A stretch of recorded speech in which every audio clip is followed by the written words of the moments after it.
खुलुमबाय स्टुडिय'आव आं आमिना सरगियारि गसाइगावआव मैदेर हाथाइजों लोगोसे साद' सुरां सिखारिफोरखौ हमदों गसाइगावआव मैदेर हाथाइजों लोगोसे साद' सुरां सिखारिफोरखौ हाग्रा बिफाना हमदों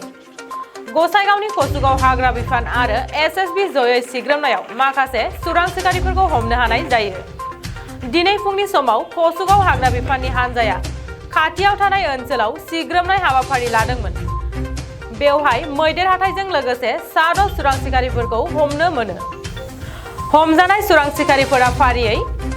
साबकाटानि सुकल सुरेन आमलाइगुरिनि चन्दन राभा आलिनगरनि पारस राभा लाख्रिगुरिनि सिमेन्ट हाज'वारि गलमुजुरानि सिलें राभा आरो बालागावनि सिन्धु किस्कु